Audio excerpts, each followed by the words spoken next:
বিজ্ঞ আদালত উভয় পক্ষের বক্তব্য শোনার পরে তার বিরুদ্ধে 4 দিনের রিমান্ড মঞ্জুর করে তাকে তদন্তকারী কর্মকর্তার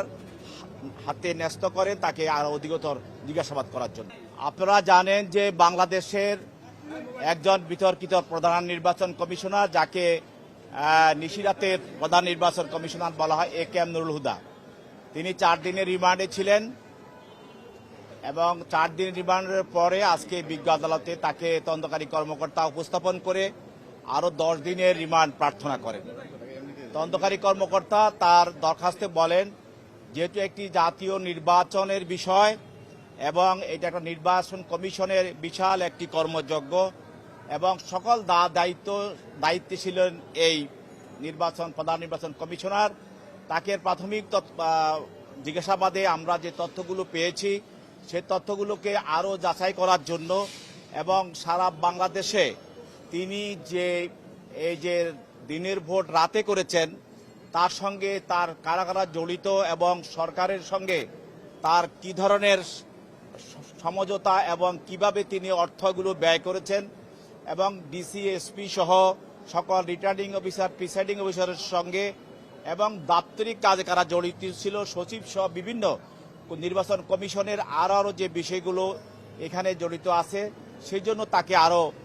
জিজ্ঞাসাবাদ করার প্রয়োজন। এমনকি যে ওই নির্বাচনে যে ঐক্যফ্রন্টে যারা নির্বাচন অংশগ্রহণ করেছিল তাদের বাড়িঘর পুড়িয়ে দেওয়া হয়েছিল এবং তাদের গায়েবী মামলা দিয়ে তাদেরকে বাড়ি ছাড়া করা হয়েছিল, প্রার্থীদেরকে রাজপথে তাদের কর্মীদেরকে মারপিট করে জখম করা হয়েছিল এবং হত্যা করা হয়েছিল এবং এসব বিষয়ে যারা নির্বাচনে ছিল তারা ব্যক্তিগতভাবে বিভিন্ন প্রিসাইডিং অফিসারের কাছে অভিযোগ করেছিল এবং তার দপ্তরে গিয়েও অভিযোগ করেছিল, সেগুলিও তিনি কোনো ধরনের সমাধান করছেন কিনা এবং এই বিরুদ্ধে কোনো ধরনের আইনগত ব্যবস্থা গ্রহণ করেছেন কিনা সর্বশেষ, এবং তিনি এই নির্বাচন ফলাফলটা রেডি করার সঙ্গে এবং পুলিশ এবং বিভিন্ন যে ল এনফোর্স এজেন্সিকে ব্যবহার করেছেন, সেখানে স্বরাষ্ট্রমন্ত্রী সহ ফ্যাসিস্ট হাসিনা এবং মন্ত্রিসভা এবং কারা কিভাবে জড়িত সেই বিষয়গুলি কি আরও জিজ্ঞাসাবাদ করার জন্য উনাকে আরও সময়ের প্রয়োজন, সেই জন্য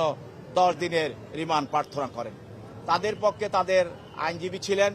আইনজীবীরা রিমান্ড বাতিলপূর্বক জামিনের প্রার্থনা করেন। বিজ্ঞ আদালত উভয় পক্ষের বক্তব্য শোনার পরে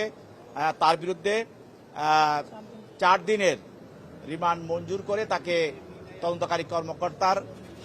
হাতে ন্যস্ত করে তাকে আরো অধিকতর জিজ্ঞাসাবাদ করার জন্য।